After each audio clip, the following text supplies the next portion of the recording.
Katie to fight her a third time. Yeah. Amanda wants to fight her 3-minute rounds. Yeah. So she's not gonna do that. Because see, early, remember the first round, if it would have been 3-minute rounds, she would have knocked her out. She got saved by the bell, even though she didn't get knocked down, but the bell saved her in the first round. I think it was first or second round, right? She would definitely gas have out to get a knockout if they did. Yeah, she got it. Yeah, and I'm talking about it needs to be like a knockout. No, like not knocked down. No, a knockout. She needs to be knock her the fuck out. 10-second count. Yeah, 10-second count. On the side of the mat, like fighting for her life. Yeah. Like, I honestly believe if she didn't get that cut, she would have really beat the shit. Because she beat her up. I know that has to hurt though. I'm like, I couldn't see I even just get it was open, like to where you could have put your thumb inside of there. Yeah. So I couldn't imagine what it felt like. She probably didn't feel it at all. Hitting it. Nah, she probably didn't feel it because. Do they put like lidocaine or anything on it? No, inside of an no. Yeah, obviously. But anything on it to like numb it. That's still gonna get in the wound. She's sweating. She's getting punched. And she got the only thing they put is Vaseline to try to clot the blood up, so stop it. But you got to remember that blood was going into her eye. So kudos to her. Like to fight somebody with one eye under those conditions is crazy. Like, and they remember at one point they asked the doctor to come, and the doctor was like, "Do you want to fight?" And she was like, "Yeah," because she could have been like, "You know what? Nah, this shit's crazy. I quit." So that's a warrior, man. That would have been a forfeit, though, right? Absolutely, but because she quit. Yeah, it would have definitely been an automatic loss, which is fucked up, right? Because she did something illegal to cause that gash. Like, I don't know, the rules is just a little crazy. Did you bet? Because you be parlaying and shit. I have money on Amanda. Yeah. Oh damn. So you ain't hit that parlay. They robbed her. You say butter, I say parquet. I thought she was gonna knock her down. I definitely thought she was gonna win. That shit fucked it up. I ain't even put nothing on that Katie bitch. Goddamn, what Katie gonna do? That Katie bitch. Now, how you know she a bitch? And usually I do both. I mean, she's a cheater. Like you say it's bitches and it's women. It's bitches trying to do it. No, but yeah, she's definitely a dirty fighter though. Yeah, I agree. I didn't like that. Dirt bad. But yeah, I couldn't date a fighter. Cause I'm not kissing. With guys. Fuck out of here. I'm not kissing. First of all, she's too light to fight me. Let's talk about that. Like, y'all be thinking that, like, yo, you know what that's equivalent to? So you don't think a woman that's a professional fighter, yeah, she could sneak me and do it, but if we fight, you gotta think. If I box her, she might have a better chance. But if we're fighting, like physically fighting, if she don't knock me clean out with the first punch, it's over for her. And I grab her ass, she ain't a wrestler. Now, MMA bitch, I ain't fucking with her. I think an MMA bitch will whoop my ass. I'm like, because even to all that jiu-jitsu shit, she might fuck around and break my arm. I'll be fucked up. I ain't definitely not fucking with a bitch like that. Their training is intense. Like, if you ever watch an MMA person train, never fucking with no bitch like that. I'm definitely keeping the strap on me if I was to be. I'd be like, bitch. They be like, what happened? I would shoot her, and when the cops come, I will have her highlights playing. I'd be like, and then tell them, and let them take me and be like, look, y'all see what she's capable of? Ain't no way in hell I was gonna let that woman do that shit to me. So Silver Fox trained you for MMA? I don't train that Silver Fox. No, I've said they can train you. For they do jiu-jitsu. When I just googled MMA training. Shout out to my boy Frank. Frank, he owns Silver Fox. They're one of the best schools on the East Coast. My boy, he's one of the owners over there. My boy Frank. But they have actually a lot of MMA fighters that train there for the jiu-jitsu, but it's all martial arts. That's why it's called mixed martial arts MMA. And but a lot of like high class, or I don't know how they do it, or high ranked fighters go there to learn their jiu-jitsu skills. Like, they actually have fighters from out of there. I should know my boy's name. He fights all the time. He be whooping ass too. But MMA is different because that's like, that's like a whole different. It's mixed martial arts. Like, they fucking box, they kickbox, they wrestle, they do all of that shit. Like, but any boxer, that's why they have weight classes though. You understand? Like, you'll never see a heavyweight boxer lightweight or featherweight, and not discrediting a featherweight or a lightweight, but those punches ain't gonna be as effective on a guy with that much weight. But the guy with that much weight hitting somebody that small, it's over. I couldn't do boxing when I was training to box. Shout out to my boy Ness. He used to train. He was one of Sugar Shane Mosley trainers, and I sparred. Oh, to the point of the age thing. I'm like, and a lot of you young niggas don't go around thinking because y'all saw that Jake Paul shit, y'all gonna just run down on older niggas and it's gonna be the same. First of all, that what y'all think is an older nigga is 40 years old, 50 years old. A 40, 50-year-old nigga in shape is definitely not gonna move like a 60-year-old man. But when I trained and I sparred with an older guy, he was a fucking Golden Glove Olympian, right? So older at the time. I was probably I probably was 17, 18 at the time. The guy was probably like 49 up there, but we were the same weight class. And I got in the ring, I'm like, come on, man, I don't do this to this old nigga. You know, I'm feeling myself. Yo, when I tell you, that shit was like, I didn't even see them shits going. so by the fifth one, I was like, I tried to body slam this old nigga. They like, oh! I was like, I was going, yo. It was like, yo, and that was my reality. Because you automatically, flight or fight is instinctual in humans. When someone's hurting you, you're a natural born fighter. Even though I wasn't a natural born boxer, that's why Mike Tyson bit Holyfield. Your instinct is to protect yourself. So I went and I was like, yo, motherfucker, I'm hurting you back because you're hurting me. Like I ain't gonna lie, he called me with 5 fat. They was so fast, I ain't even see them shits. I felt them like a motherfucker. I ain't even see them shits like pow. I was like, whoa.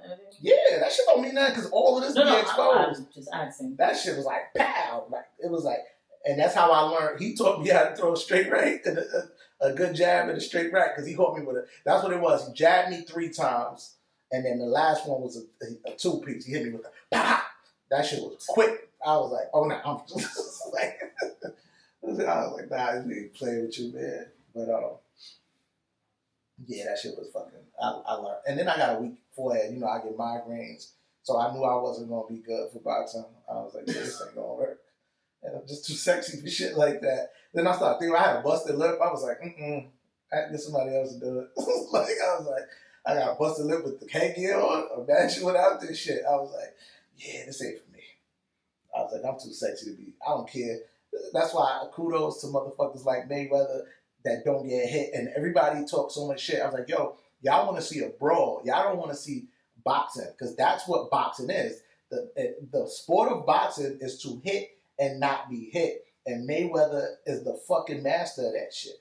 So people be like, oh no, Ali, but no, Ali took beatings, bro. It was entertaining to watch, but he took beatings with that rope and dope shit. And he like, you like, oh, they show the highlights of when he 21 punches that he weaved, but they don't show the highlights of when he got hit 100 times in a fight before he knocked the dude out at the end. Like, that shit ain't cool. That's why Tyson was so exciting because we saw him do that shit in under a minute, like over 30 times. I don't know, I may be wrong with that, but you got times Tyson knocked out. You got to think, but think about this, right? We didn't have Rewind, we didn't have YouTube, we didn't have all these things to be able to watch this over all the time. So if God forbid you went to take a piss, somebody sent you to the store, right?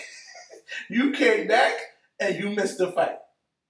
You didn't even see. You didn't get to see the recap on the news because they didn't show violence like that. You just saw or heard about it. But unless they taped it, somebody had it taped on like VHS. You didn't even get to see. So Mike Tyson has 44 career knockouts with 24 of them being in the first round. See, I was close. I said almost 30, yeah. So, I mean, 3-minute rounds or so, definitely in under 3 minutes. Yeah. He knocked out in the first minute? Eddie, E-T-I-E-N-N-E. It doesn't show the boxer's first name, in 49 seconds. How many do he have under a minute? He has a lot. Under a minute?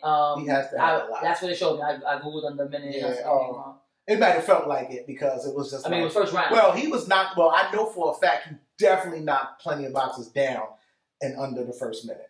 That I know for a fact. I remember it was like watching a train hit a car, bro. Like So that's why when Tyson got knocked, when the I believe it was Riddick Bowe, the first person to, was it Buster Douglas or was it Riddick Bowe?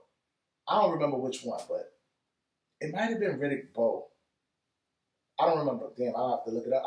I remember seeing Mike Tyson get knocked down like that was like watching Superman get with the kryptonite. It was like you didn't believe it. You were like, it was like when we found out Christopher Reeves got hurt on a horse. We forgot he was human. Yeah. You know what I'm saying? Like, but it was like, and I remember being a kid, like, holy shit, watching boxing with my dad, and I was like, damn, like, I couldn't believe it.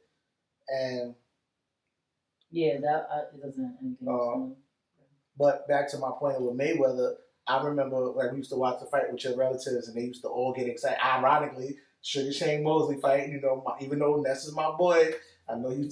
I'm still like, yo, I'm going Mayweather, and he caught Mayweather with that good shot, like pow, and everybody was like, ah! It's like that moment taught me how when you on top, motherfuckers want to see you lose bad than a motherfucker.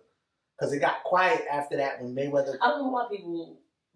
Yeah, like because to me, I want you to keep that title. I feel like that with Tank. I'm like, I get anxious when we know he usually knocks people out, but I'm like, no, like I saw him get hit too much. I'm like, where you been at? But like other people like, nah, I want to see this motherfucker lose. Yo, you couldn't be a mom of a boxer. Yo, you be one of those moms they keep the camera because you be acting like that's your son. Like, man, you look like one of my nephews. You be like. Like, yo, no, I can't. I mean, I feel like that's my. I wouldn't let my son do football or boxing. Because I jump out. You ever seen the shit when the dude jump out? It was wrestling. It was basketball when the kid hurt his son and the father walked down there and punched the kid. I would be one of those parents. I'd be like, if I see somebody do something dirty to my kid, it's just instinct. I'm going down there, and then I'm looking for his parents. I'm like, it's like your father. It's like you getting some of his ass whooping too. But I don't know why people want to see people. That's what you're saying. Yeah, I don't know, but that taught me that, and I was like, even outside of sports, just in general, like somebody be getting money or whatever, and whether it's legally or illegally, like somebody could open a business and it'd be thriving, and you have people like, oh, the food ain't that good. You be like, damn, like yo, like it gotta be good to somebody because. People going, right? Or somebody getting money in the street, be like, oh, I hope he putting money away. Because he would be like, God damn, nigga, like, won't you find you some fucking money? Like, find you some business. Like, but a lot of people just have this, I want to see you win. But the funny thing is those same type of people, when the person is here and they get down, they fucking try to embrace them. And it's like, oh. You mean like if they were on the top and they come back down? Yeah, when you fall down and people feel like, and I know this from personal experience, like just being back in the hood. I'll never forget one day, one of the niggas was out there.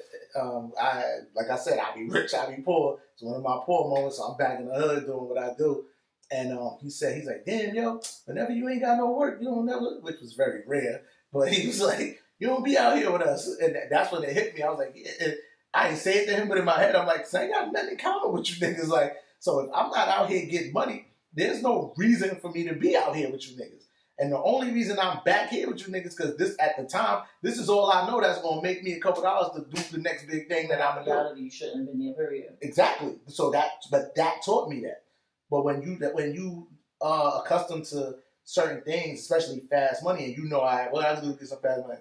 Oh, I could go over here, we'll put this together, and I can make me upwards of $500 to $800 a day, which is ain't no job paying me $500 to $800 a day. You know what I'm saying? So that's what I'm going to do. But I always had the mindset of, I'm going to do this because I got something else I want to do. I'm not doing this to get fly. You know what I'm saying? Like, I'm not going, I need to do this because I want to go buy a car. Like most people, they save to make purchases. I learned early on, money is a tool to do the things you want to do. I just was very unsuccessful at a lot of businesses because in the early stages of me starting businesses, I didn't do what I needed to do. I didn't find a mentor. I didn't research. I just felt like most people, I'm going to get the money to open this up. It's going to work. I'm going to get the money to do this. It's going to work. I was like Ralph Cramden from The Honeymooners. Like, I was just like, I got an idea. Marketing. Exactly. You needed all these things. And the irony of it, that for me to be a social media management and content creator for businesses now, right? that's all that experience. And wanting to pass that knowledge on to businesses that aren't successful or thriving, because a lot of people don't realize, right? Especially older, like the boomers, I really like them as clients more, the ones who are willing to listen, because I get to do it from scratch. The ones who have social media already, they think they know what they're doing. They think marketing is just posting on their social media. Bro, you got 400 followers. Like,